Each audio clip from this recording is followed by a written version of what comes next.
The Civil Rights Act of 1964, a case study in the policy process. So we've talked about this now twice. Once, very quickly in the introduction to the course. In this unit, a little more, we'll be going through this part of the process in more depth. The policy process, as you recall, consists of 5 general elements. Now, you'll see people might use some different terms for these things, but this is one fairly common method of looking at the policy process. And obviously, it starts with identification, identifying the problem or a problem to be addressed, formulating a solution, legislating that solution, implementing that solution, and then evaluating, the solution, and then going back. So we'll also see that there's you can break these pieces down again, and we'll see that, for example, formulation, legislation, sometimes those two processes can go hand in hand, as well as, legislation might not end. There might be other ways of doing legislation. So we'll see quite a bit of that. So one of the other things we do when we evaluate a policy is examine its intended and unintended consequences. So, for example, if you passed a policy to, reduce poverty in America, one of the clear tests that you would run is, did the poverty rate in America in fact drop significantly, or to the extent that you had targeted? 2, if it did the policy actually make that happen, or did it happen in spite of the policy, which could happen? So making sure that there has to be a correlation between the two, a strong correlation between the two. And then 3, what were the unintended consequences of the policy? So you passed this law to reduce poverty, and at the same time, an unintended consequence was in fact that one particular group of people actually not only didn't leave poverty, in fact, they got even more impoverished, or some other seemingly unconnected at first thing, which might mean a number of people dropped investment in new stocks or new businesses or things because the money they were using for said investment had been appropriated in the taxes to support the anti-poverty campaign, or that we are weaker in, say, emergency preparedness because that budget got trimmed to reallocate the money to something else. So you could say that's intended. Some of those are unintended. So you do have to run a rather complete analysis of it. So just something to keep in mind as you look at all policies. And you will hear a lot of this, especially in the, during presidential election years or any election year. So-and-so voted on this policy and it's bad. I've seen a lot of it in class discussions, but the question remains, people often say that. For example, people often say, well, and then so-and-so got elected, or, we could say Obama got elected, or Bush got elected, or Hillary Clinton gets elected, or whoever it is. And all of a sudden those policies are bad. Or a common one saying, well, all of these spending proposals that asked for money for a language program at a university, or money that was allocated for a bridge project, that's all waste. Well, okay, you may feel that, and your emotion is compelling, but it is not convincing. So in other words, before you make that assumption, in fact, if you're running for office and you say that, many people might believe you. And there are people who might agree, well, of course this is a wasteful thing. Well, why? You might say, well, we shouldn't be spending money on this. What's its utility? Well, you ask, but you didn't necessarily get any data on that. So, for example, a number of people might have believed, a Russian language program that was given a government grant in the 1950s or the 40s was a bad idea. And then you realize, oh, well, maybe not, because those Russian language graduates actually help the government read intercepted Russian documents that help provide for the national defense. So you have to, in all policies, be more diligent. And this is a dangerous area we run into in politics, because when we think of things in policy, we think of, when we lack data, a lot of times our analysis of a policy or policy proposal or idea rests upon a world view. We have a simplified worldview or philosophy, and we like to believe works. Everyone does, and we all do this. So, for example, saying, oh, well, you know what? Yes, I think, why are we spending all this money on state universities or colleges? You know what? It should be made for-profit and competitive because the market solves things. Okay? It fits our worldview. We've had no data on this. If we have data, a lot of it is anecdotal. Well, my brother's cousin, or my cousin, or, my cousin's cousin on the other side of the family said this. Meaningful data. And we can all say that statistics lie.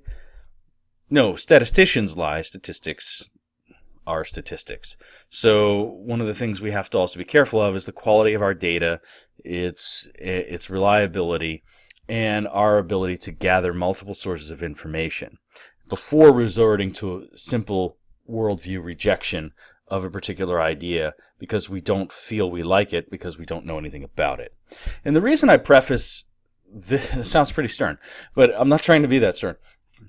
But the reason I make this as a preface is because as we talk about the Civil Rights Act of 1964, there's a number of people who have a number of opinions on the Civil Rights Act of 1964.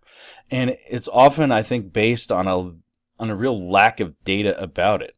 And I think if people had more data or understood more about the process of the policy, how it was made, and how we might analyze it, a few things might come to bear. And one is that they might realize that certain aspects they thought were devilish or fiendish actually aren't really at all like that. And then some things they didn't even know about it might turn out to be, that I think people should probably really be questioning. No one ever questions it because they don't know much about it. And it's a long-term policy. So part of the policy process, part of educating yourself as a citizen is understanding sort of this kind of review of a bill or a policy. And so if we look back to 1964 and what's going on, we can start with the problem. What is the problem? Very simply, in spite of the passage of the 13th, 14th, and 15th Amendments at the end of the Civil War and after the Civil War, the Supreme Court decision in Brown versus Board of Education and federal desegregation, there are still problems in the United States in 1964. One is that we have the phenomenon known as institutional racism. Does anyone know what institutional racism is? If you take a minute and think about it.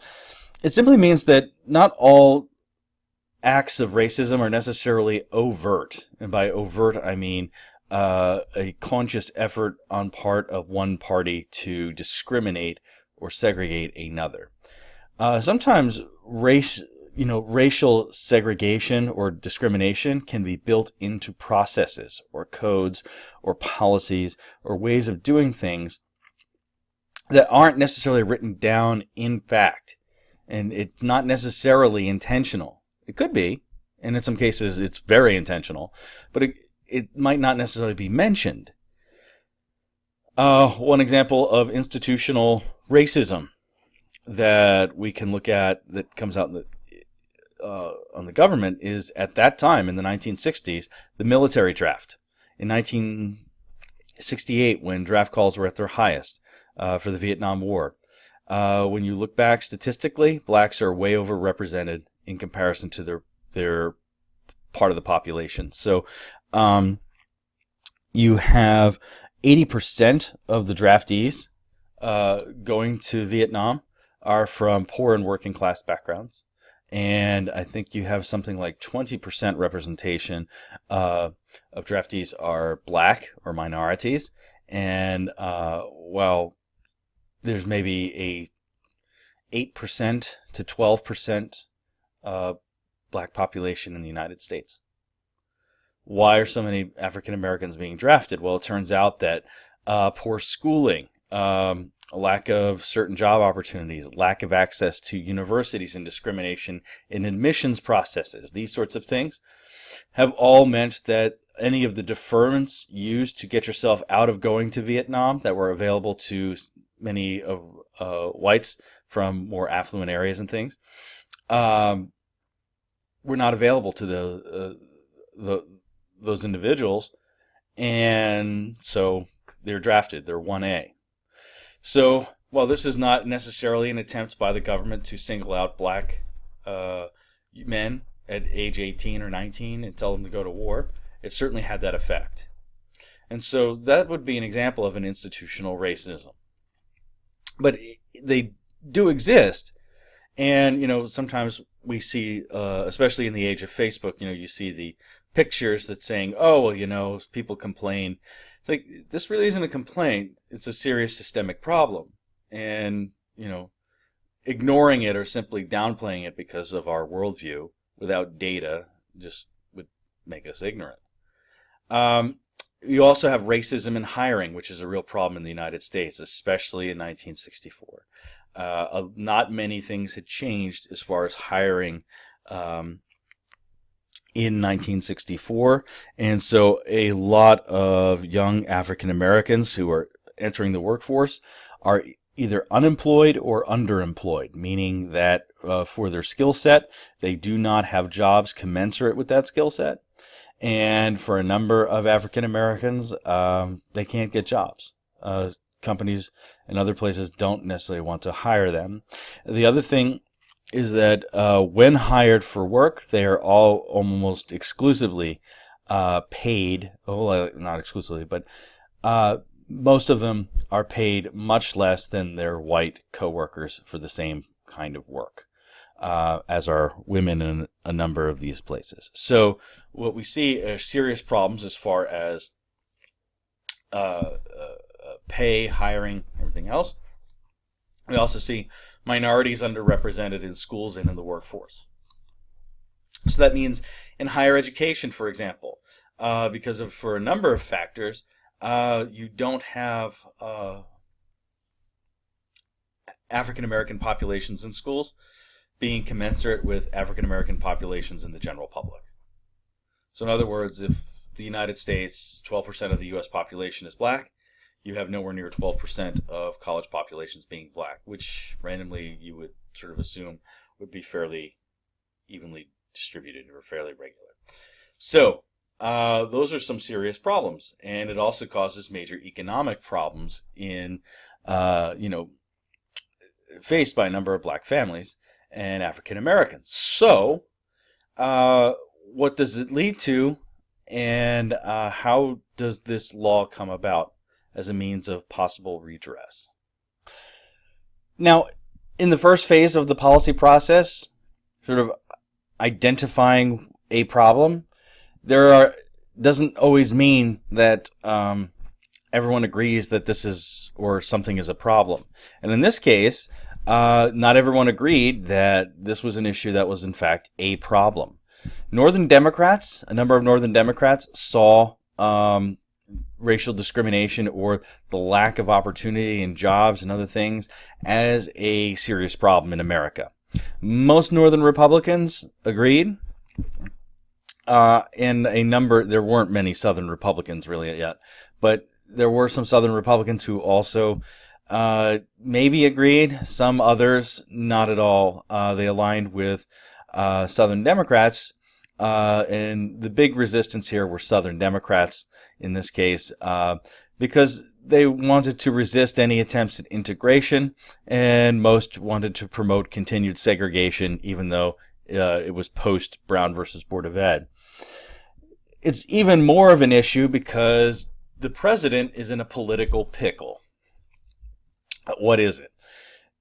Kennedy, JFK, as we saw, was a very popular president in many respects, but he won the election of 1960 by a razor-thin popular vote, which gave him the votes he needed in the Electoral College to carry victory over Nixon.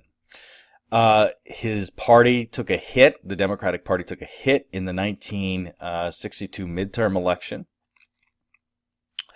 and Kennedy took a hit after a few issues. One was the Bay of Pigs invasion, which had many people questioning him and his resolve against the communists.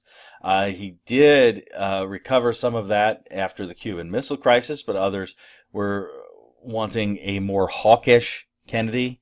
And some people were concerned about JFK's stance on business, especially during a recession, which he experienced after taking office. And for all of that, Southern Democrats didn't necessarily like Kennedy. The Democratic Party had a problem. And the fact is very simple, is that Southern Democrats and Northern Democrats were still members of one party, but they started to see they had very different political objectives in many cases. And Kennedy was not feeling the love from Southern Democrats. This is a problem for him, especially as he's thinking forward to 1964 and a re-election bid. Why was JFK in Dallas the day he was shot, November 22nd, 1964? I'm sorry, 63. Why was JFK in Dallas in 1963, November 22nd, 1963, is because he was worried about losing the state of Texas in the next election. And this was the home state of his very popular Vice President, Lyndon Baines Johnson. Texans loved voting for LBJ. They did not like voting for Kennedy as such.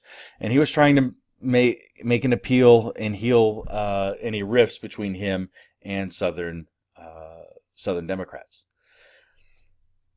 So JFK maybe had wanted to move more forward on civil rights legislation, but while he's feeling the pressure from his northern constituency saying move on civil rights, he has met with Martin Luther King and members of the Southern Christian Leadership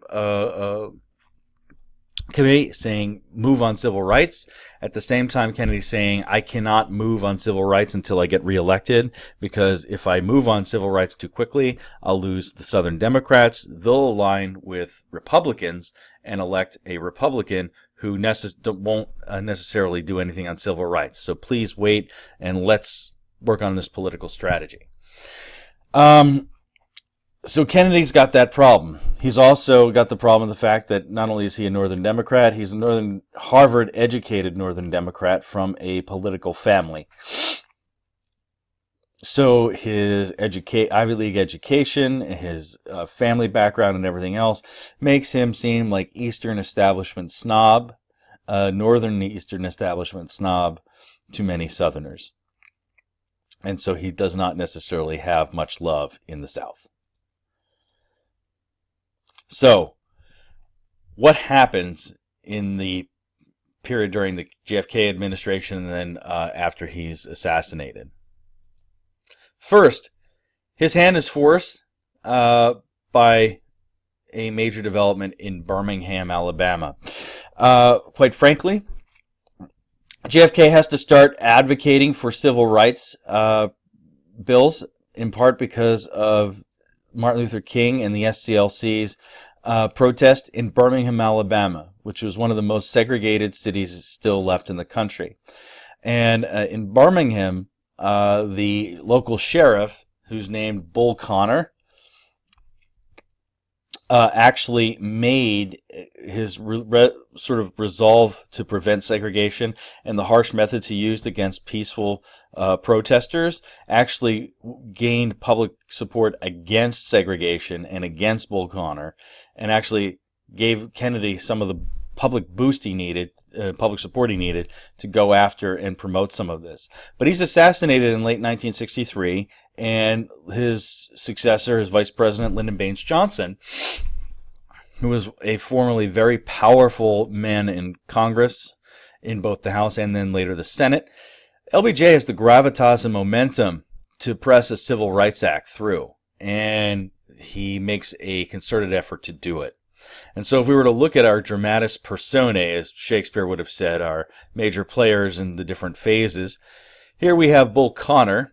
As you can see, him standing out, trying to line up and prevent a mass demonstration here against him and against segregation.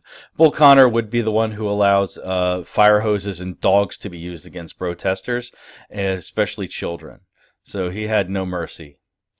Martin Luther King being arrested here by the police in peaceful protest. President Kennedy in a pensive moment. And, of course, the guy who would take the baton and keep moving, Lyndon Baines Johnson. Now, I chose this picture because it's an iconic picture of Lyndon Johnson and sort of his technique. To the right here, on the right of this picture, under his nose, is Senator Richard Russell of Georgia. Richard Russell had been Lyndon Johnson's friend for almost 20 years. Johnson first encountered Russell when Johnson first got to the Senate.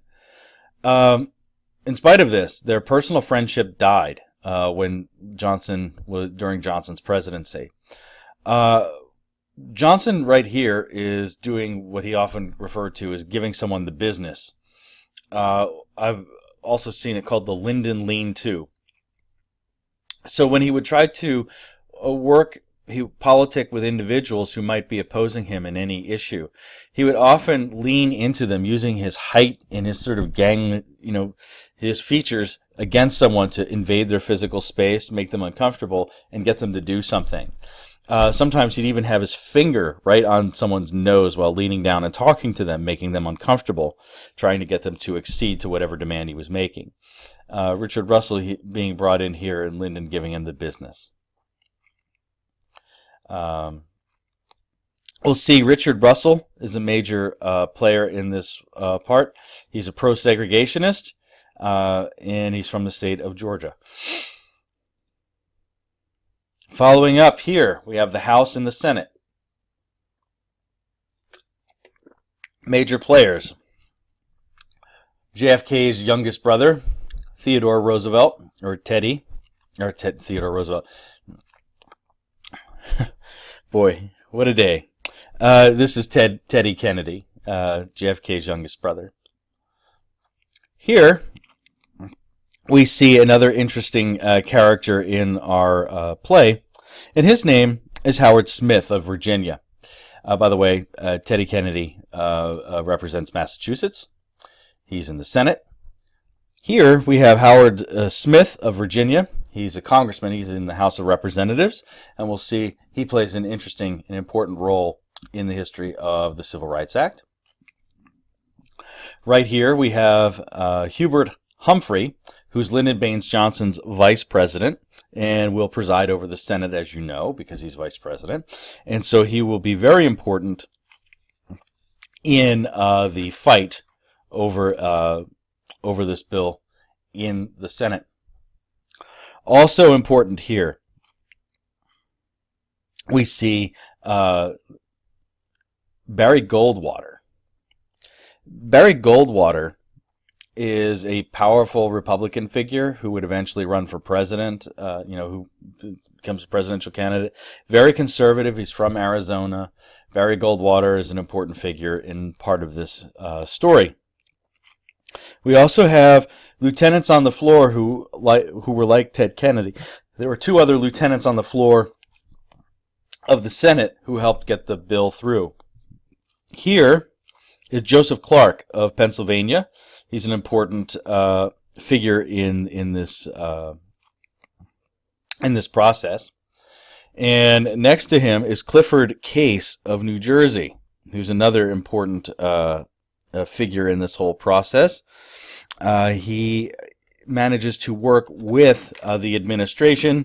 They work together in getting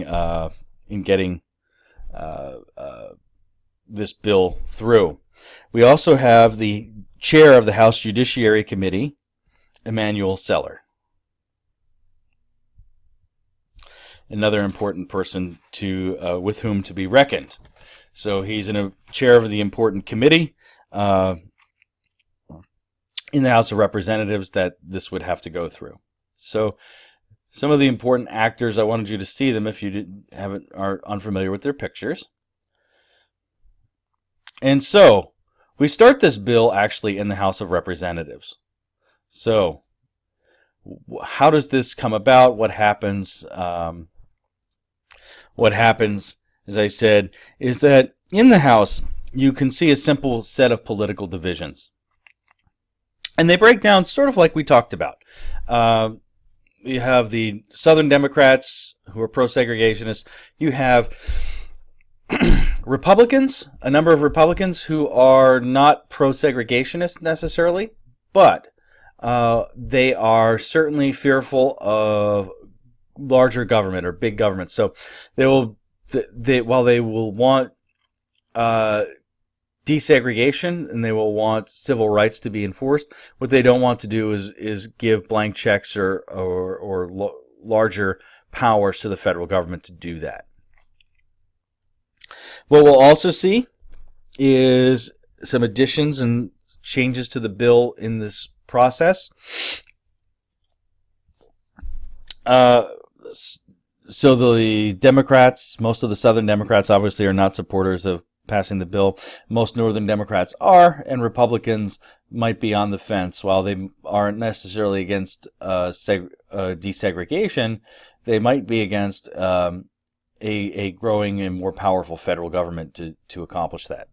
So what we have is a sort of split in the House and in the Senate, and the need to get passage. What are the strategies they employ? The actual people who want an amendment passed or want a bill passed to get this done actually outnumber, most likely, will actually outnumber the people who don't want anything done. So what happens is the Southern Democrats and some of the states' rights Republicans look for some possible way of preventing this bill from going forward, or spiking it, making it so that it loses support, even though they know at the moment they don't have the votes. There are additions made. The first is what's called Title VII. It has an employment clause that prevents discrimination in employment, and it advocates, or basically it creates the Equal Employment Opportunity Commission, a federal commission there to implement and to carry out the Civil Rights Act of 1964 and its employment provisions. One of the men opposed to passing this bill, who didn't want to see it succeed, had actually added something. Howard Smith of Virginia added an important word to the text of this bill. So, what is added to the text, and who is Howard Smith of Virginia? So, we start with Kennedy, who had been pushed by the events he saw at Birmingham to take action, saying this was absolutely necessary. The bill that his White House staff had drafted first came to the House. It first went to the Judiciary Committee, who actually had hearings on the bill, and that actually made it a better bill. And the chair of the House Judiciary Committee at the time was, here he is, right here, Seller. So then, as you all know, Emanuel Seller was the chair of the House Judiciary Committee right here. And as you all know, after it goes out of committee, it passed the committee and was ready to go on to the floor. As you know, there's another committee it must go through And that committee is called the House Committee on Rules. Now, the chair of the House Committee on Rules was this man right here. His name is Howard Smith of Virginia. He's a Democrat, he's a Southern Democrat, and he's a complicated man. On the one hand, he is a pro-segregationist who has obstructed all civil rights legislation that has been come his way in the Rules Committee. He was noted for basically weighing down bills or trying to get amendments through or put on them or limiting what could happen to them. So all of these things were techniques he used to bottle up civil rights bills in the House. At the same time, he is also someone who worked closely with Alice Paul, who had been the leader of the National Women's Party, back in the 1920s, and was a lifelong advocate of women's equal rights. And so what he did was, instead of just having the bill that said there could not discriminate on the basis of color, creed, national origin, he also added the word sex into the text.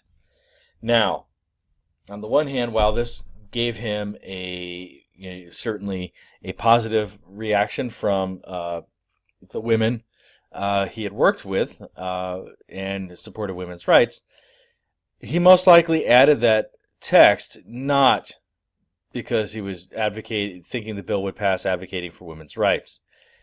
Knowing that he needed to find a way to drive a division between Republicans and Democrats who worked together to support the bill and outnumbered his pro-segregationist group, he felt by adding the word sex in there, it would pluck away a number of supporters.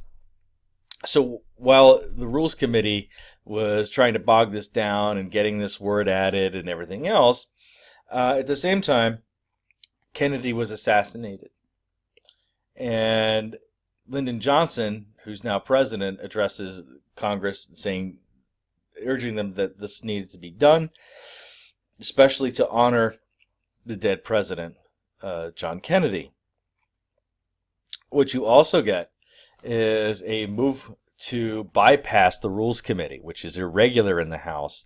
As you know, the only way to do it is to get approval, and in order you have to you have to get a special vote to change normal procedure, and that is not a simple majority. So you have to have a vote to suspend the normal rules of the House to bypass the Rules Committee and send it directly to the floor, which is pretty much what happened.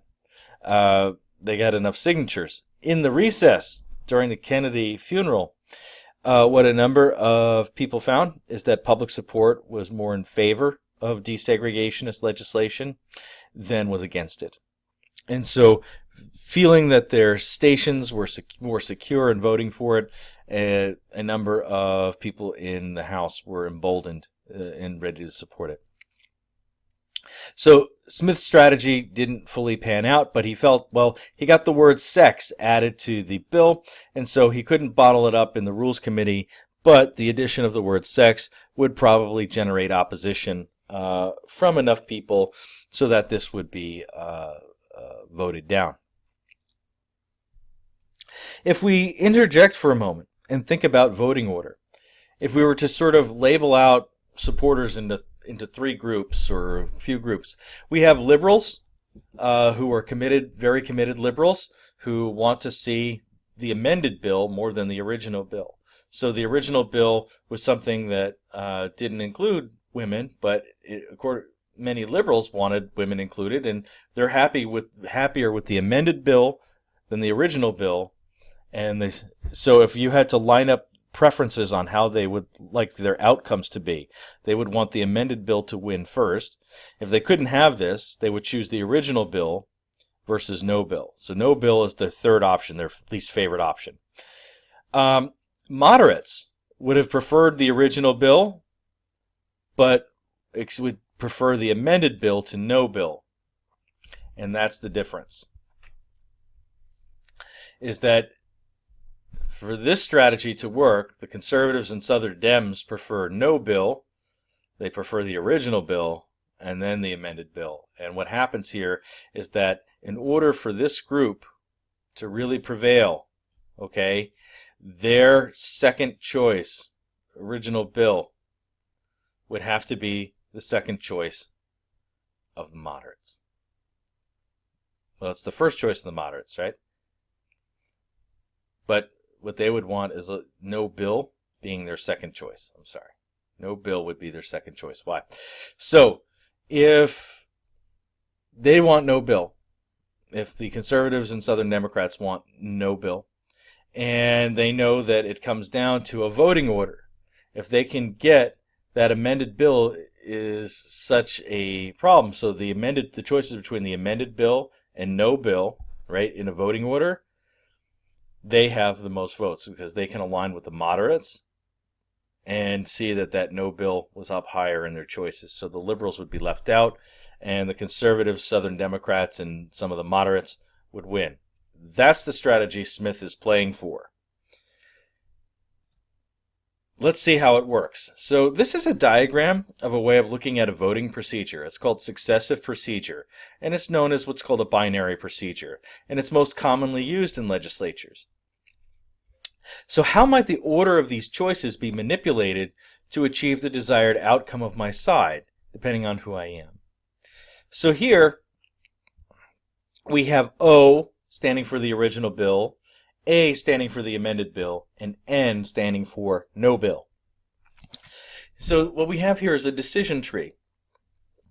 And so what we could see here is the original choice here is we start with the original bill, but that bill is amended by Smith, which leaves the choice here between the amended bill and no bill. And so that becomes the choice. Now, if I'm a Northern Democrat, okay, I prefer the original bill, but I also, if I have a second choice, I choose the amended bill. If I'm a Southern Democrat, I choose no bill first, original bill second, amended bill third. If I'm a conservative Republican, I like the original bill first, the amended bill second, and no bill third. Now, there's a few more amendments that make that amended bill more savory to conservative Republicans and other Republicans in general to prevent them from making their second choice no bill. So if the choice is between an amended bill and no bill, the conservative Republicans will vote for the amended bill as opposed to no bill, which would align them with the Southern Democrats fully, and that would mean that they are now they have enough votes to defeat. So I know it's complicated, but one of the ways you can look at is voting orders. If this voting option changed, if you change the amendments, or if there's no chance at an amended bill, does this pass? You can look at people's things, and then you have to assume that people, think, are they voting sincerely or are they voting insincerely? If they're voting sincerely according to their desires or wishes, so for example here, if the amended bill includes the word sex and that's being used as a way of getting people to actually oppose it, so your real desire is to have no bill, you're a Southern Democrat, your desire is for this outcome, N. But you know that some bill is going to pass, so you don't have the choice for this. So what you do instead is you can either try to make the bill as more amenable to you as possible, or if you're just that opposed to it, what you can do is try to get something added to make it so unsavory as that a number of people who might normally support it would vote against it because of the new provision. And so in this case, the amendment, the Smith Amendment, was that attempt. So they were voting insincerely. That's not sincere voting. And so the opposition, the Northern Democrats, the liberals, and some of the moderates understood this and also were able to still had enough of a coalition and chose the amended bill versus the N bill, no bill. Okay, So we have already reminded ourselves about the importance of committee chairs. One of the other things we'll see over this period of time is that we also have the beginning of party realignment, as we talked about in the previous unit on political parties. So what's also happening by the late 60s is, with the influence of bills like this passing, is that you will start to have changing political affiliations. So a number of former Southern Democrats will become Republicans. So they'll align themselves with conservative Republicans. And so now we think of the Solid South as a place that votes Republican, right? That they're red states. But a lot of those states used to be blue states, exclusively blue states, and very blue states. And it's civil rights and some of these issues that actually lead to the transition or change in parties. And that can actually backfire for a number of former Southern Dems who become Republicans because of seniority rules in the House and in party leadership. Is that when they change parties, they also find that committee chairmanships go to other people because they don't have the seniority in the party, or they. So they're sort of starting over again. So they can lose some of their grip and control of these committees. Something to keep in mind.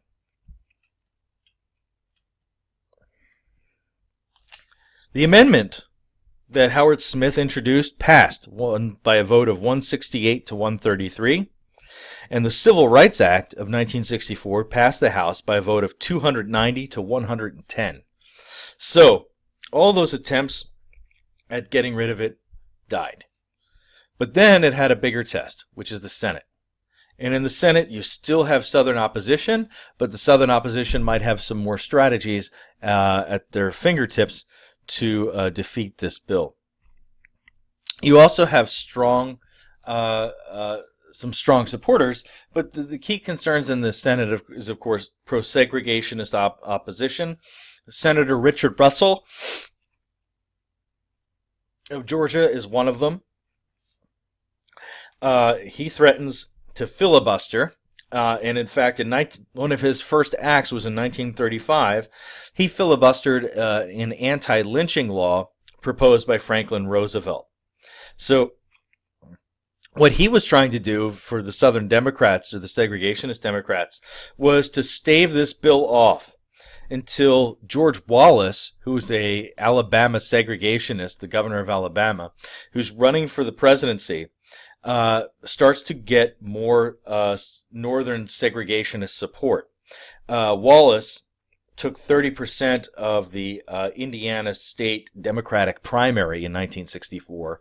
And so what the Democrats were strategizing is that once they see that someone like George Wallace polls well in the North, a number of northern senators will turn tail or oppose this bill, and it will die in the Senate. So he's trying to buy time. Vice President Hubert Humphrey is putting together a coalition of pro-bill supporters and trying to get them out in force, because he knows that there will be Southern opposition. There will also be conservative opposition, especially with the addition of a few things. Well, first was Title VII. Title VII created the Equal Employment Opportunity Commission, but it had a number of people concerned that this commission would basically, as a way of preventing discrimination, would enforce companies or schools or these things to basically make quotas, racial quotas for hiring or admissions to schools. And they felt that the EEOC would become a dangerous and powerful bureaucracy that would overstep its authority and just grow the power of the federal government. And so conservatives didn't really like that. It's not that they approved of segregation, they just didn't approve of an overly powerful federal government, and that was more disconcerting to them. Also was the fear of what they called reverse discrimination, and we'll deal with that more specifically in a moment. You, of course, have the government power thing, and Barry Goldwater, is someone who was very concerned about this. Goldwater, of course, running for president in 1964 against Johnson. Goldwater is a lightning rod for conservative opposition. He's a conservative Republican from Arizona. The Daisy ad that we watched with Johnson showing the mushroom cloud after the girls picking the daisy, that was one of his anti-Goldwater ads in 64. So you can see what they thought of Goldwater. You have pro-labor opposition. Now you might wonder why labor union people would worry about an organization there to protect labor. But Lister Hill, who was a New Deal Democrat from the state of Alabama, was a pro-labor advocate, and he felt that what would happen is that this kind of law would undermine the seniority system that was present in many unions and in collective bargaining agreements, and that it might upset the power of labor to help to really take a front row seat in negotiating contracts. At the same time, you have in the state of Illinois, some states had enforced and enacted anti-discrimination legislation. And in Illinois, you had a man by the name of Leon Myatt, who was at the Motorola company. And Motorola had a standard ability test for all employees had to take. Myatt took the standard ability test and didn't score all that well on it, and sued Motorola for violating the Illinois Anti-Discrimination Act. The court actually ruled in favor of Myatt because Myatt's argument was that this test was unfair to culturally deprived and disadvantaged groups, and that this wasn't a necessary exam, that it basically was there just to weed people out, and specifically to weed out minorities and people from disadvantaged groups. What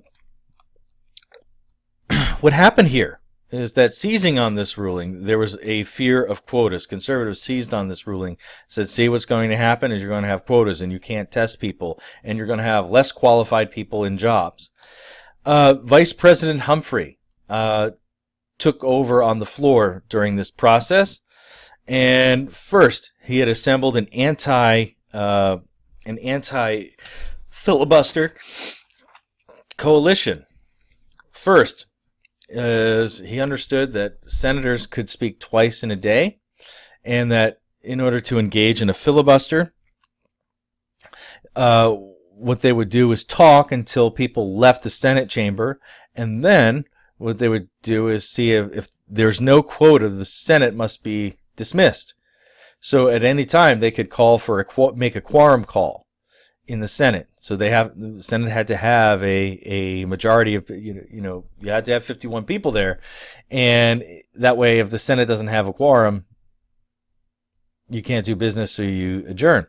So actually Humphrey had put together, along with the House Minority Leader, the leader of the Republicans in the House, Everett Dirksen, a coalition so that there would be 35 Democrats and 15 Republicans always on call. So always there, ready, because you'd have the filibuster speaker who's always 51. And so you always have enough. But that way they could make as many quorum calls during the day as they wanted. The problem they'd run into is that you'd always have enough for a quorum, so they couldn't use that strategy to stop the Senate from doing business. The other thing they did was assembled a coalition of 67 votes, which was necessary to invoke cloture against a filibuster. So they eventually got their 67 votes. So the filibuster didn't work.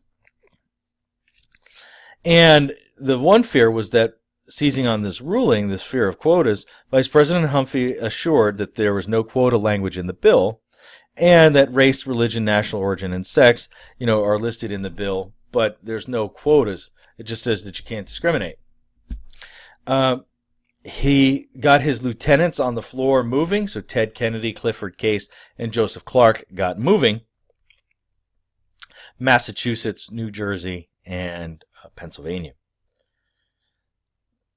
Everett Dirksen had to get some concessions from the Democratic leadership on this bill in order for him to convince enough Republicans to support it. First, his motivation was that he saw that 60% of the American public in recent polls were in favor of the Civil Rights Act, and he did not want to be on the wrong side of history.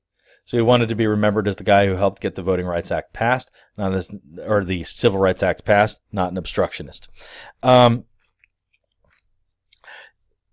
He did require certain amendments added in the Senate. First, the Equal Employment Opportunity Commission, okay, which would be created in order to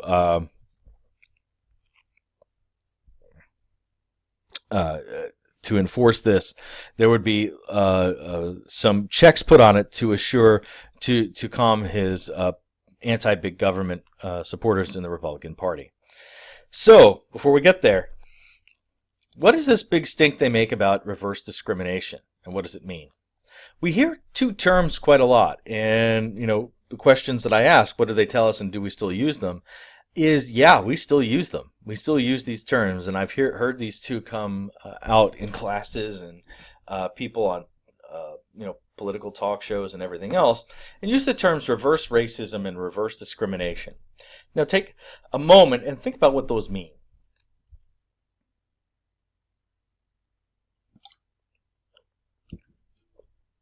Okay, so what is reverse racism? Well, most people would say that in this case it would be black discrimination or African Americans discriminating against white people, or rules being used to elevate one race, or in this case black people, while discriminating against white people. Really, what does it mean? Because the situation I described is one thing, right? That's discrimination based on race, okay? The belief that one race is inferior to another is racism. To discriminate based on that racism, right? You can discriminate between ice cream flavors. That's not necessarily a bad thing. If you like peach ice cream as opposed to fudge ice cream or cinnamon ice cream, whatever it is, that's up to you. But discrimination based on racism, that's something else. And in this case, you often hear this phrase, reverse discrimination, and sometimes you'll hear reverse racism. So in other words, it almost means that it signals, like when you hear reverse racism, reverse discrimination, you hear this big outcry. So in other words, it also tends to assume that there was one acceptable or previously acceptable form of discrimination. And that's what discrimination really is. And that the real problem here is not the fact that that discrimination is no longer acceptable or allowed. The real problem is we have to add the word reverse, because now we have a former, a majority that's now being aggrieved at the hands of this minority. And that the real problem is that that there's this discrimination now, that this is reversed somehow.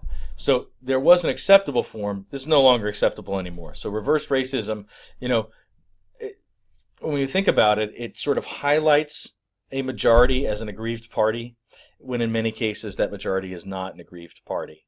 So it's a way of inventing victimhood for a popular majority of people. That's why this term is used.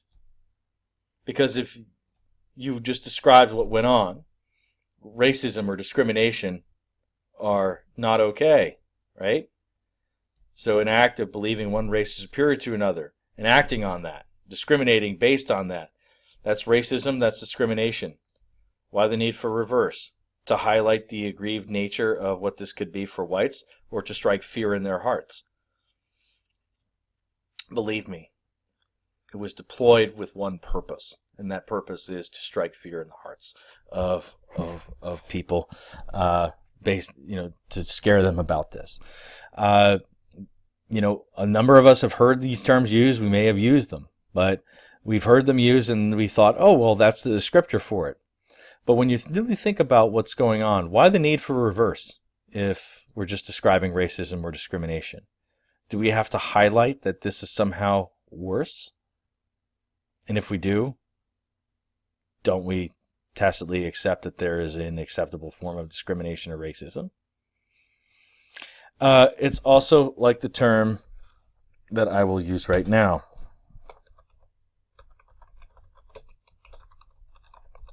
Politically correct. We hear that term a lot, right? What does that mean?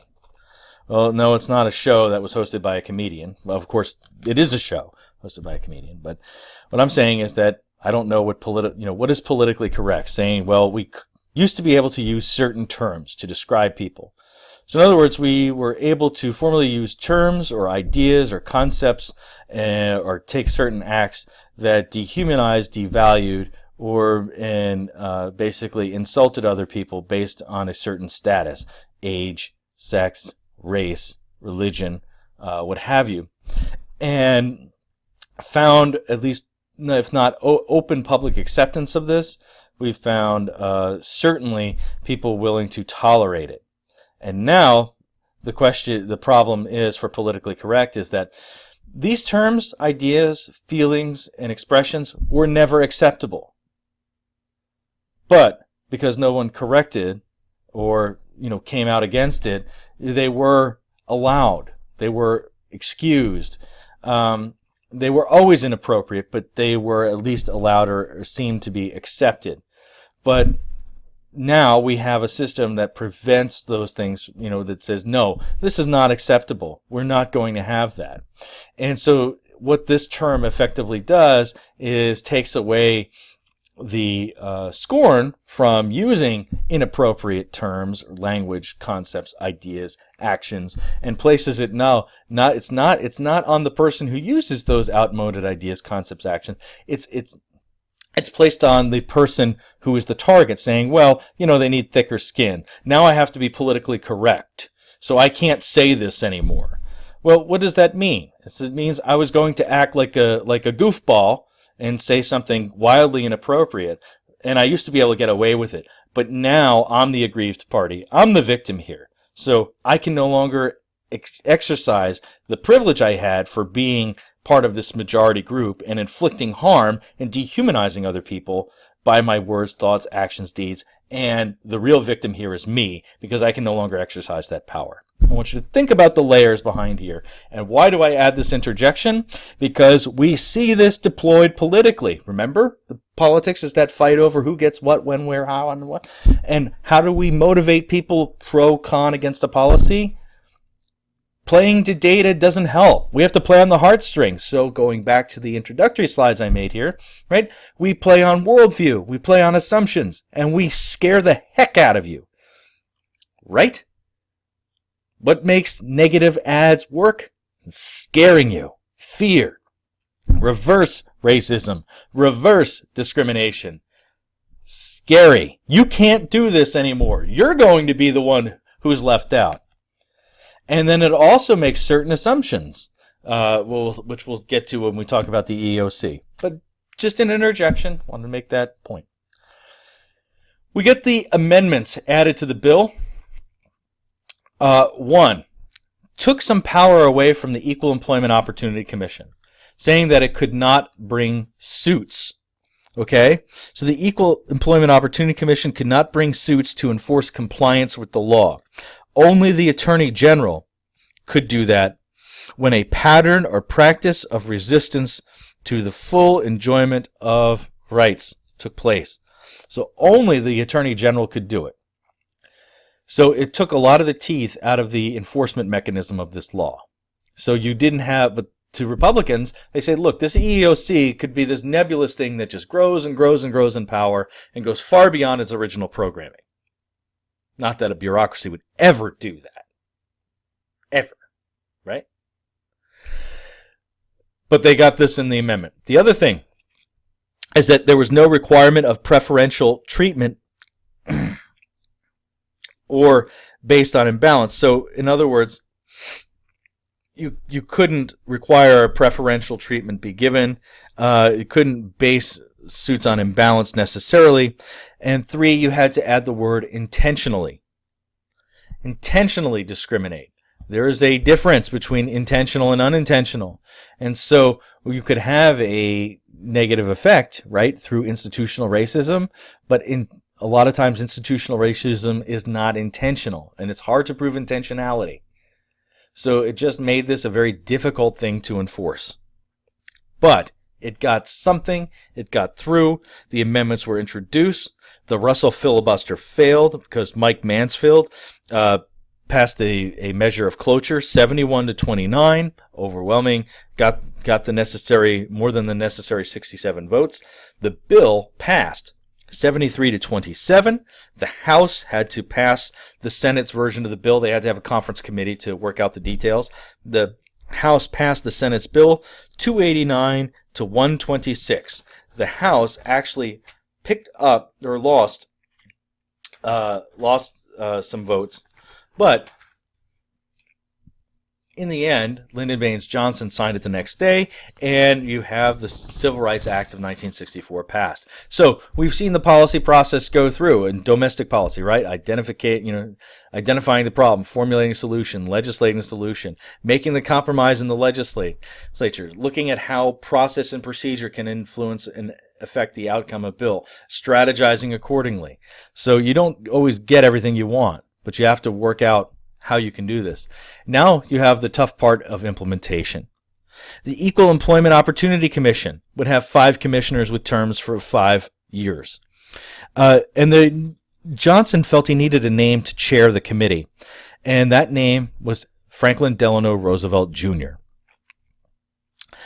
Roosevelt Jr. was not Franklin Roosevelt Sr. He was his son, and also not the politician his father was. FDR Jr. was more interested in his yacht and racing his yacht than actually being the head of the EEOC. But he had a name. And so he basically didn't really spend a whole lot of time at EEOC. He tried to get voluntary compliance from companies and schools and businesses and things instead of trying to use the EEOC as sort of a lightning rod to get people to act. He wanted them to volunteer and comply that way.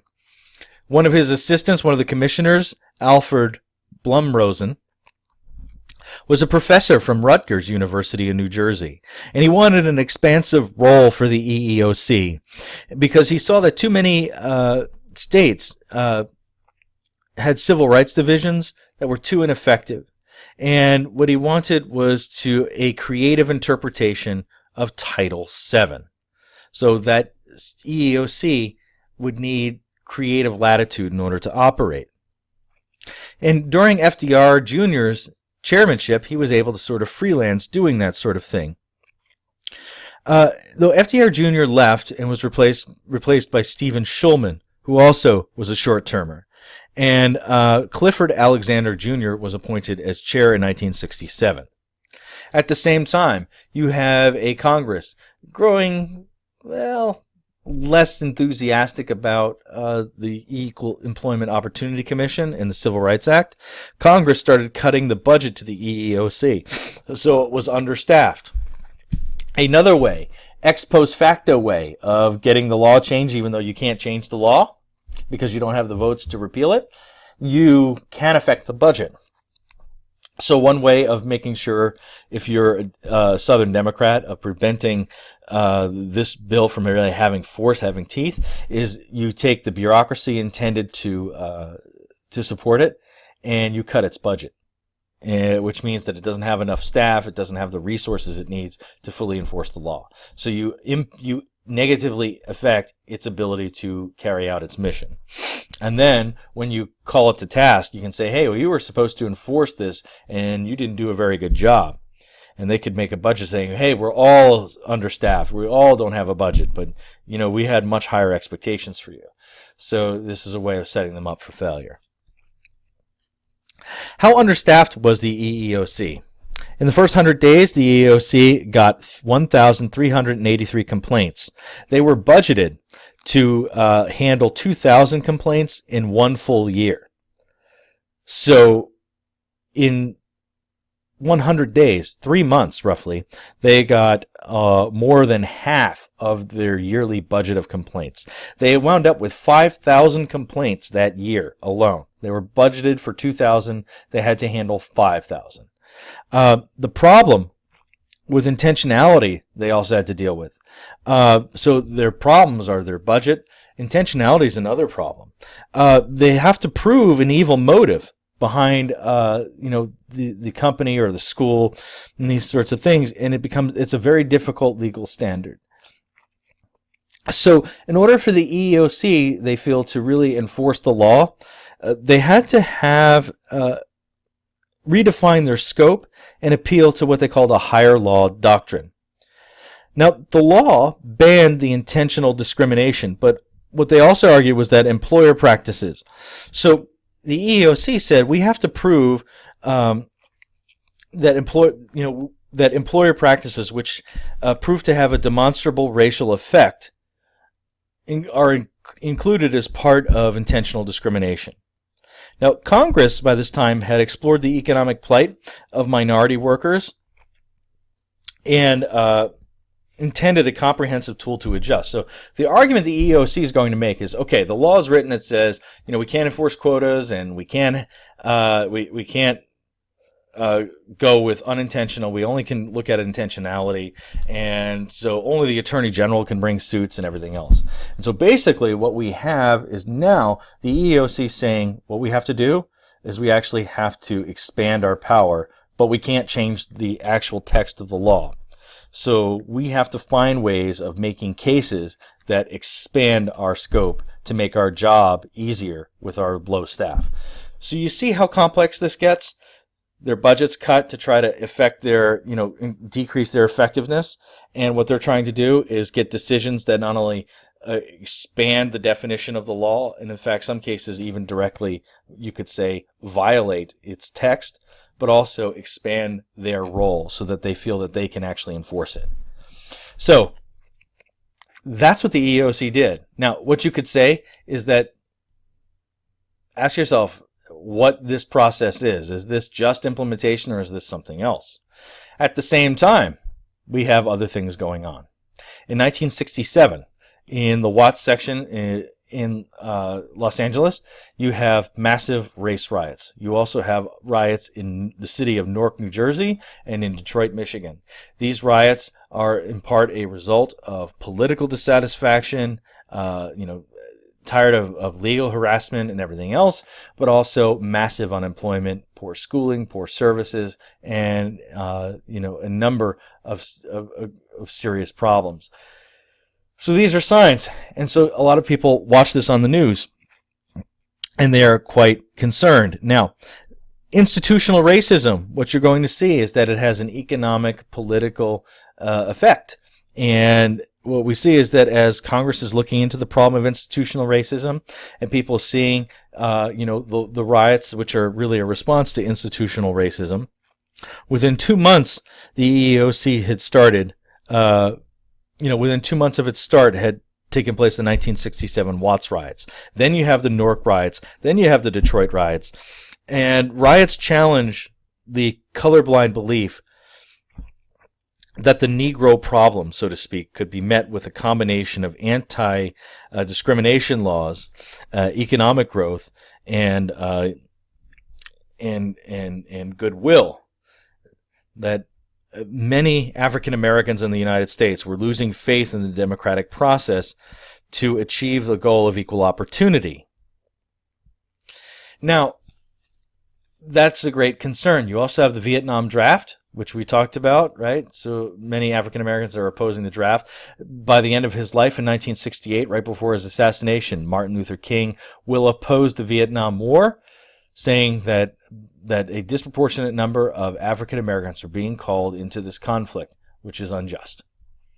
And in 1968, you have an election year in which Lyndon Baines Johnson, his fortunes seriously reversed in his four plus years of presidency, having gone from his great win in 1964 to him declaring that he would not seek the nomination of his party in 1968, engulfed by Vietnam and the inability to find a resolution or success in the war.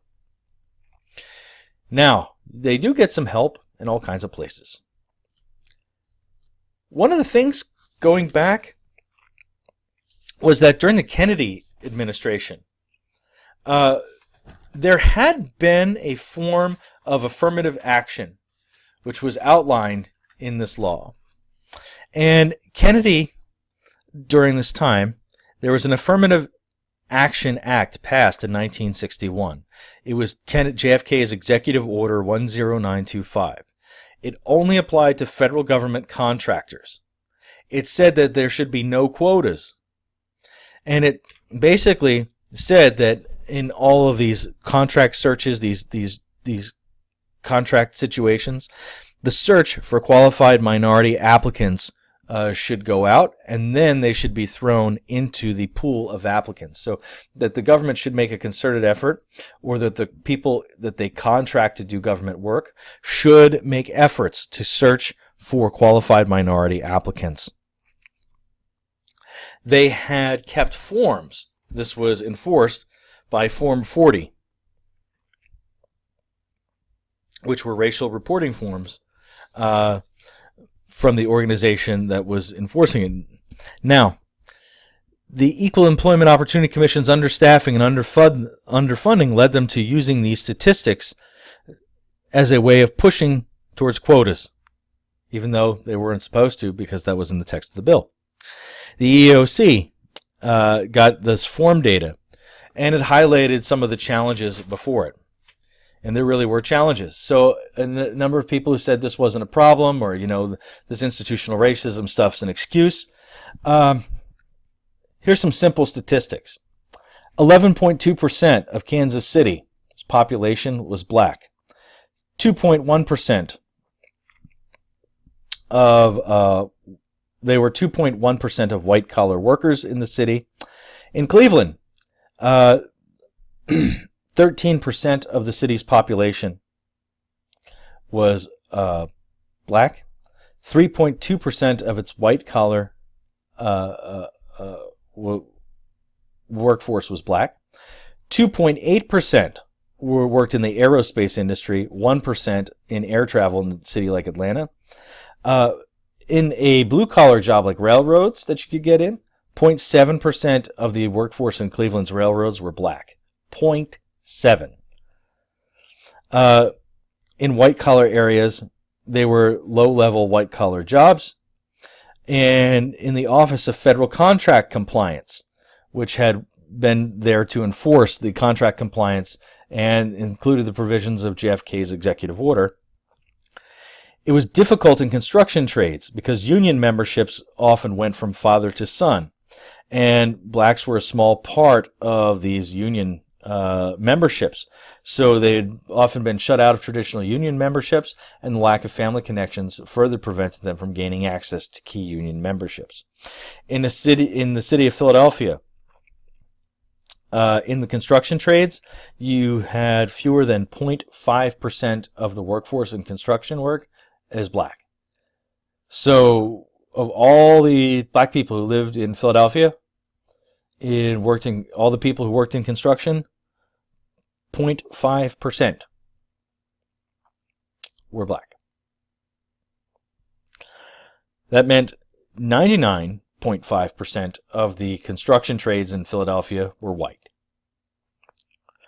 The Philadelphia Plan came from the Office of Federal Contract Compliance in 1966, still working on just federal contract compliance. And it said that contractors had to present an affirmative action plan before awarding contracts and it applied it to a few cities that had seriously disproportionate black participation in the construction trades. One was San Francisco, one was Philadelphia, and the other was Cleveland. Now, there were complaints by labor leaders which claimed that these were creating basically racial quotas and were sources of reverse discrimination. Business leaders at this time were getting thoroughly confused. They didn't know exactly how to make sure that they had qualified applicants and that they were making strides towards desegregation and everything else. And what this affirmative action thing was that the federal government was now mandating through the Equal Employment Opportunity Commission and through the Civil Rights Act of 1965. So a number of business leaders, basically the early versions of their human resources departments, just said, look, government, just tell us what we have to do, and that's what we'll do. But of course, the government can't come out and say, you have to have this, you have to have that, because that would have the effect of basically making a quota. So you have two groups in the implementation phase looking for greater clarity, and one group trying to sort of gain more authority in this. They also get help not only from the Philadelphia Plan, which they start to use to help give some clarity, but in 1968, Richard Nixon wins an unlikely presidential victory. Unions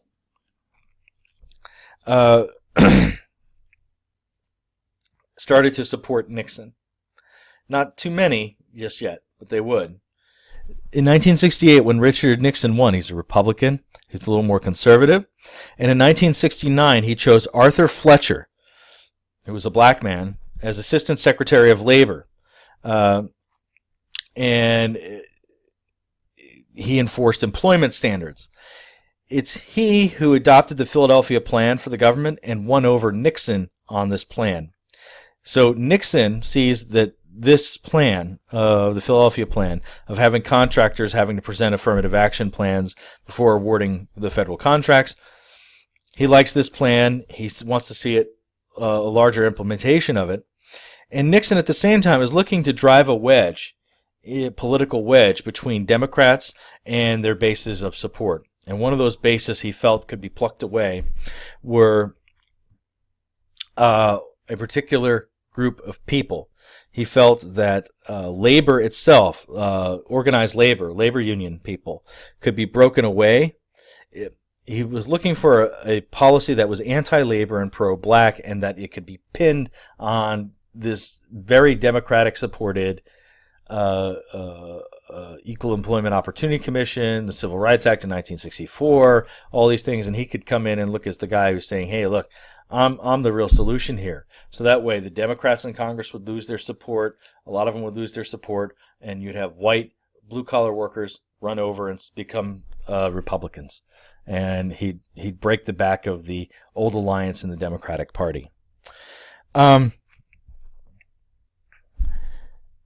In Philadelphia, to give you some more statistics, pipe fitters, 12 of 2,335 pipe fitters in the city of Philadelphia were black. What they had to do now is that they had to, according to the Philadelphia Plan, in order to get this contract, they had to give hiring goals, saying that they were going to increase 5 to 8% in 1970, and then by 1973, 22 to 26% of their pipe fitter workforce would be black. That sounds like a quota?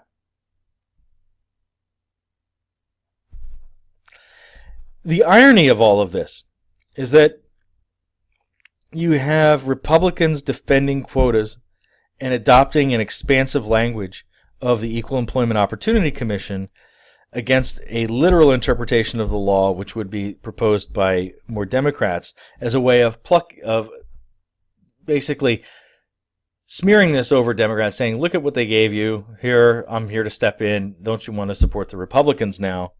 And it started to turn, because by 1970, what Nixon sees in the midterms is something called the Hard Hat Rebellion.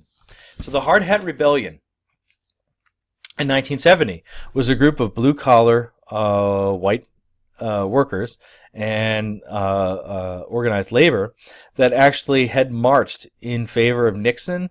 They'd come out and voted in favor of Republicans in the midterms. Some of them had switched their party affiliations, and they had supported the Vietnam War. They supported Nixon on the Vietnam War. Now, maybe they didn't necessarily agree with the war, but they certainly didn't protest. Nixon would often refer to this group of people as his silent majority. He said that really there's a silent majority of Americans who aren't out protesting the war and bad-mouthing the country.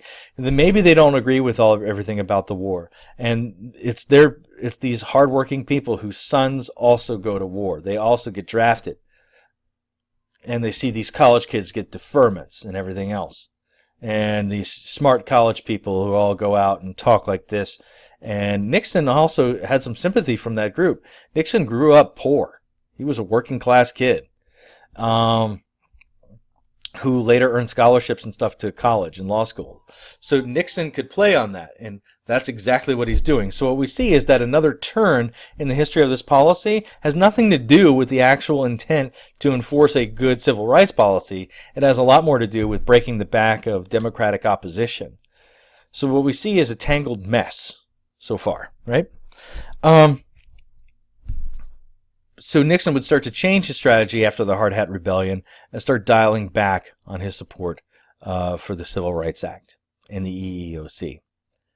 At the same time, the EEOC is moving straight ahead with its own agenda because they're a bureaucracy.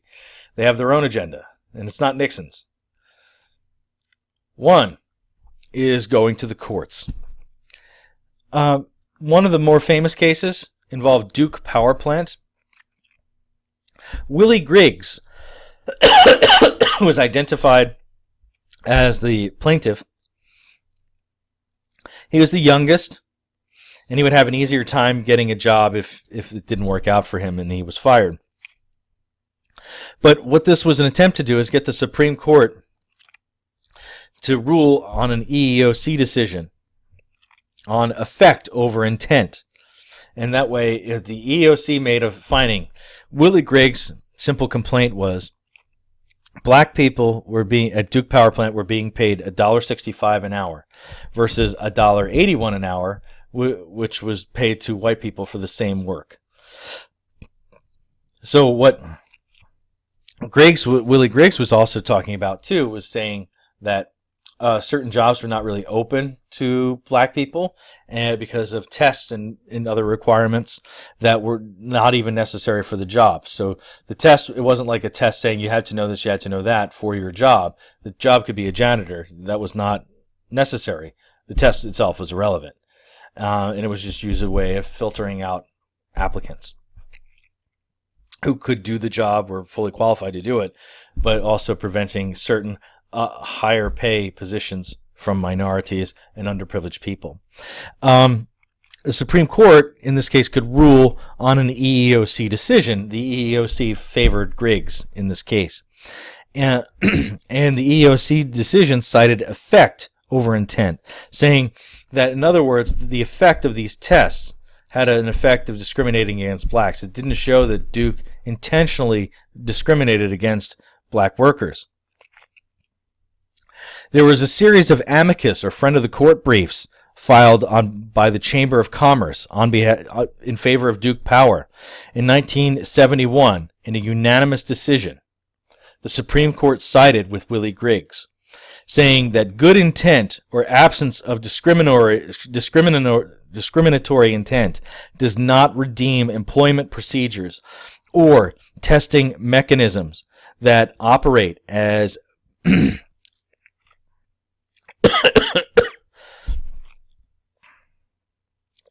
basically that operate as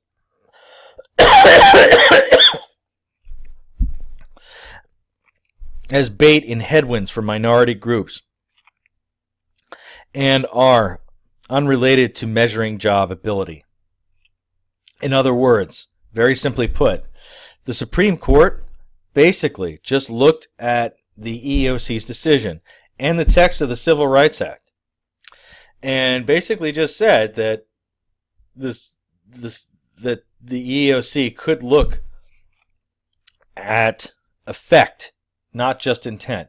So it basically expanded the scope of the Civil Rights Act and went against the direct text of the bill or the law. The Civil Rights Act was passed to achieve equality and aimed at the consequences of employment practices and not simply motivation. So in other words, In this case, the way the court read the Civil Rights Act of 1964, it said the intention of the law was to end these kinds of practices, discrimination, and protect the civil rights of individuals. And it said that, yes, okay, intentionality was added, but its intended effect, was in fact aimed at achieving equality and the consequences of employment practices, not simply motivation. So, the key here was that the court would say if this was a business necessity, so in other words, if a test was a business necessity. So for example, I'm applying to be an accountant, okay, a certified public accountant, and I make a claim saying, well, they required me to pass the CPA test. The court would not have any sympathy with my case, making an argument saying, well, the CPA test was used to discriminate against me. It's like, well, it's a business necessity. You either are a CPA and have passed the test, or you're not, and that's a requirement you have for the job. However, in Griggs' case, he's saying, look, I applied to be the maintenance man and clean rooms and things. Okay, the test I was being asked was about, coal power generation and things. It had nothing to do with cleaning rooms. This was simply added as a way of preventing certain applicants from getting the job. It had nothing to do with the requirements or the skills for the job at hand. The Griggs decision is like Brown, but worked faster. By 1977, Congress required that government contractors set aside 10% of funds for minority contractors. And you start to see affirmative action take hold, but still it's early. It's still early, and there's questions about affirmative action. Like, what does it mean? Are these quotas? Because you start to see 10% being reserved and everything else. In 1973, Alan Backey is a white honor student. He is a former Marine who served in Vietnam, who applies to medical school at the University of California at Davis. Alan Backey said that there was 100 slots open and 16 spots were held for minorities. Backey was not chosen for admission at UC Davis that semester to the medical school. And he argued that they are not choosing between qualified and unqualified, but exercising discretion among groups of qualified students who differed by degree. This is the claim made by the UC Davis, saying what they did was they had a quota. Well, not really a quota system so much, but they said they had a well, I guess you could say a quota because they had 16 spots for minorities out of 100. Now, what they argued was that they were not picking between unqualified and qualified. What they're doing is exercising discretion among groups of qualified students who differed by degree. So they were everyone they selected, they said, were qualified. What Backey argued was that you were taking people less qualified than him. So people with lower scores and achievements than him were admitted to the medical school while he was not. And the Supreme Court was very interested in Mr. Backey's case. 4 justices in the Supreme Court say that the University of California at Davis violated the colorblind principles of the Civil Rights Act.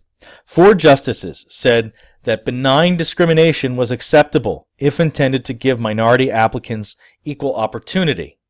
The deciding vote was Justice Lewis Powell, Jr., who argued that the University of California at Davis violated the law. The Backey decision. Backey was discriminated against because of his race, according to Powell. However, the university could use race as a plus factor to foster diversity. So let's get this decision straight. 4 justices said that the law was clear. It clearly violated. The law is colorblind. You can't discriminate. And in this case, the way that UC Davis had its policy, it discriminated against Mr. Backey, who was fully qualified to be admitted. 4 justices said, well, benign discrimination is okay, because you're all allowing, qualified applicants, and you're giving minority applicants a chance at equal opportunity. Backey's deciding vote here is Justice Lewis Powell, who said they violated the law because Backey was discriminated because of his race. In other words, it was not his qualifications that prevented him from his admission to UC Davis. It was the simple fact that he was not a member of a protected minority class that qualified for one of those 16 reserved spots. In other words, the quotas kept him from being admitted.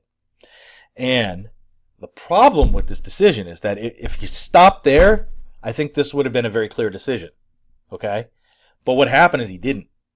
He went forward and he said, however, universities could use race as a plus factor to foster diversity. Well, wasn't that what UC Davis was doing? Weren't they using this as a plus factor? Saying, okay, we're going to have 16 spots. So is this a plus factor? You could say no. But it does still leave an ambiguous decision in Backey. Even if you say, okay, no quotas, no more 16 spots. But let's say I have a pool of, 50 applicants. Or let's not say 50, say 200 applicants. And I can only choose 100. And it turns out that, I have 150 people who are all qualified. They've all passed what I believe should be minimum standards for admission. And I go along and say, okay, these are all the top scoring, but I also give a little plus factor to say, okay, these students aren't at the tops, but, I don't have any other black applicants, and this is someone who's qualified, and, we need to include people, minorities, because historically we have not included them. And, if I shut out the only black applicant, am I denying a qualified spot? Is race in this case a plus factor? Is this person not qualified? Well, no, this person is qualified. It's just that race became a plus factor here. And that makes a lot of people angry. But at the same time, you also have to consider the fact that without some of these protections, a number of schools would have immediately discounted that application. So it becomes an interesting problem for the courts to figure out. So you had a law that was written one way, right? And we're finding the courts are interpreting it in its own way. The Backey decision also leaves this ambiguous nature. And once again, the concept of reverse discrimination gets thrown around, and people start wondering about this affirmative action. I asked you a question earlier what the EEOC's role was and what this meant. Were these more rounds of legislation? The answer, yes. So in other words, the legislative process got returned to during the implementation process. So as the EEOC was implementing this policy and during this implementation, what's also happening as the EEOC is adopting a strategy to enforce the Civil Rights Act and looking for a broader means of interpretation and making new law and precedent at the same time, and it's going to use the courts to do that. The courts are asked to interpret the law. The broad interpretations it took at times and the vague interpretations it took at times effectively made new law. So what we have is even during the implementation phase, new law is being made. So the policy process isn't always so clean in each step. What happens? Well, you also have another case right after Backey called Kaiser Aluminum. At the Gramercy, Los Angeles plant of Kaiser Aluminum, fewer than 2% of craft workers were black, while local labor force was 39% black. Kaiser adopted a program of having one non-minority for one minority until the numbers equal the percentage of blacks in the labor force. Brian F. Weber, who was called the blue-collar Backey, brought suit against Kaiser Aluminum. And in District and Circuit Court of Appeals, they found in favor of Weber, just as Backey had been found in favor of earlier. In 1979, the Supreme Court ruled against Weber. The Civil Rights Act, the Supreme Court said, didn't prohibit voluntary affirmative action programs. And there was a 5-2 majority in the case. Chief Justice Warren Burger and Justice William Rehnquist offered the dissent and had referred to the legislative history of the act. So they had looked at the legislative history, and Rehnquist would be the person who one of the people in the Supreme Court through the Reagan years who looks very much towards the legislative history. So what happens? We saw that there were more rounds of legislation. Politically outside forces also once again influenced this act. One is that by 1979 and 1980, the presidential election 1980, is that through the 70s, especially after the Nixon era, you start to see a resurgence in American conservatism, and slowly it makes ground. And in 1980, American conservatives are successful in their support of Ronald Reagan as a candidate for the presidency in the United States. Reagan is a conservative. His vice president, George Bush, is a moderate. They're a Republican, and what they do is they rise. Nixon was very successful in splitting off blue-collar and many labor union members from their Democratic support and have them start voting Republican. Reagan picked up on some of that. And what Reagan did was argued for a return to traditional values. In part of that process, he was appointing judicial conservatives and who advocated for judicial restraint and legal textualism. Two things that we've talked about when we talked about the courts, such as Antonin Scalia, who's appointed by the Reagan administration. Sandra Day O'Connor is appointed. William Rehnquist, who's already on the court, gets elevated to Chief Justice of the Supreme Court when Warren Burger leaves. You have Justice Powell added. You have Justice Kennedy added. And then during the Bush administration, Thurgood Marshall, who was on the court, retired, and he is replaced with Reagan's chair of the Equal Employment Opportunity Commission, Clarence Thomas. Clarence Thomas, while chair of the EEOC, took a much more conservative and less invasive approach for the EEOC. So this bureaucracy that had seen sort of a growth in its power and its advocacy has a new chair that wants to squash it. So then he became a Supreme Court justice. So you have a different kind of interpretation of the law in the Reagan administration and the Bush administrations. And what we see is that during this period of time, affirmative action is actually whittled away.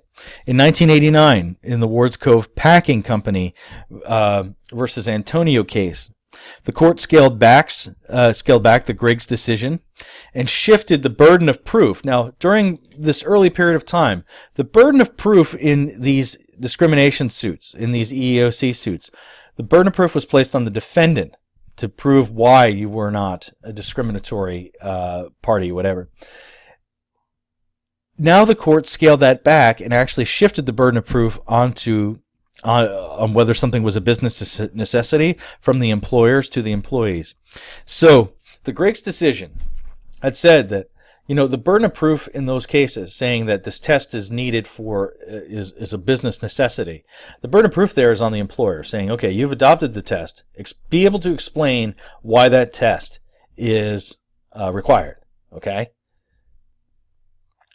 What happens in 1989 is the Supreme Court reverses that part of it doesn't reverse it, but changes that part of the decision and says from now on that it's actually employees who should have to make that case.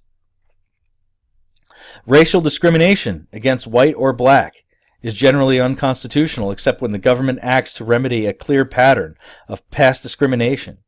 And any race-based affirmative action must be narrowly tailored to further compelling government interest.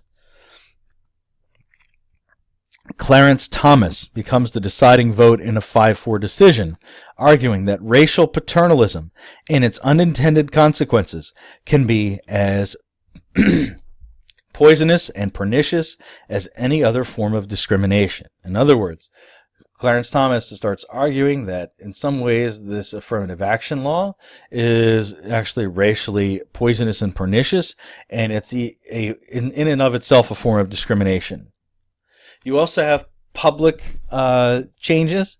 You have like I said, the defection of white blue-collar workers from the Democratic Party, and major issues that get them to become Republican are the issue of taxes, welfare spending, and the role of government. Many start to be concerned about the high rate of taxes being charged and the government's desire to gain tax revenue.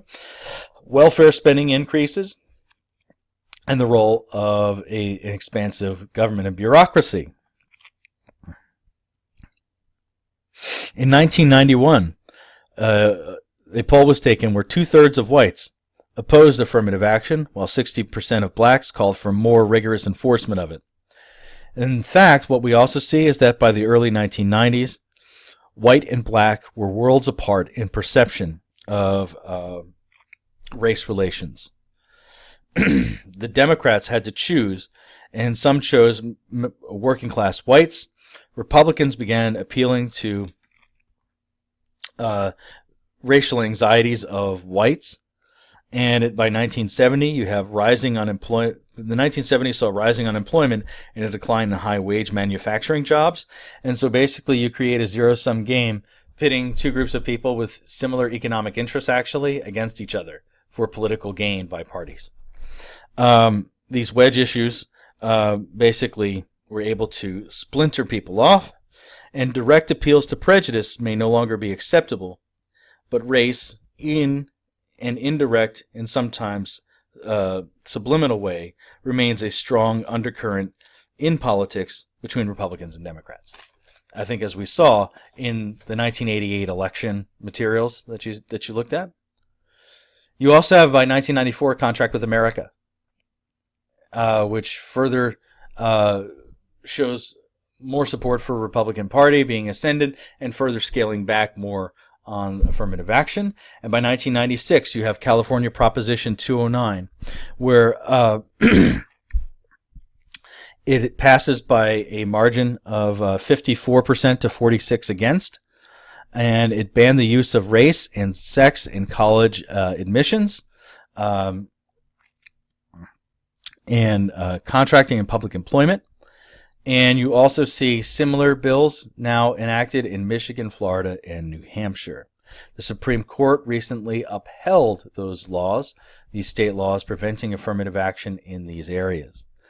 Recent studies that looked at the 1996 California Proposition 209 showed that men supported it overwhelmingly, 61 to 39%. Women were against it, 52 to 48%, and blacks and Latinos were against it. As we evaluate this program, we have to understand that have affirmative action is now 50 years old. And the question remains, has it worked? On the one hand, we could say that has the Civil Rights Act of 1964 and the affirmative action in the EEOC provision in Title VII actually achieved greater black participation in education and the workforce? Answer, yes. Compared to where we were at 50 years ago. In part because of those practices, more African Americans have had the chance to go to college that they were shut out from earlier, have had more chance to work, especially in white-collar fields, than ever before, and also their pay gap, the fact that they are paid the same for the same work as whites, has also shrunk, but not entirely. Same with women. More women are employed in these areas. Women have really benefited from some of these cases. However, is there still room to go? Women are still paid less than their male counterparts for the same work. So it's not been perfect, but it actually has. What are the unintended consequences? Well, the unintended consequences are probably that, this was a law passed to make things fairer. It wasn't passed to to have quotas, which was directly against the text, which it allowed for the creation of in some cases, so the interpretation of the law changed. So you have a number of unintended consequences. The question is, how the unintended consequences, another unintended consequence that some people have talked about, is that you have women or minority applicants who get jobs, and a number of people assume that they are people who got their jobs because of affirmative action policy, not because they were qualified. Because the other unintended consequence is that this affirmative action process was never intended to taint or to stain a minority applicant as someone who's always less qualified. But the discussion has become that it's always between a well-qualified white person who's a male and a lesser qualified minority applicant. That seems to be the constant division. So that wasn't the intent of the law, but it certainly has become part of our discussion, a part of the lexicon and the way people discuss it. So what we see is a very complex tradition. Whether you agree with affirmative action or not, what we see is that this was a bill. We get to see how it was written, its legislative history, what it was intended to do, how it grew in scope, and what we also see is how this policy process really works and how long you can think of it as. Implementation keeps going on, legislation keeps going on, evaluation keeps going on, and how these pressures influenced it. So what we have is a large case study in a particular piece of domestic policy and its larger effects.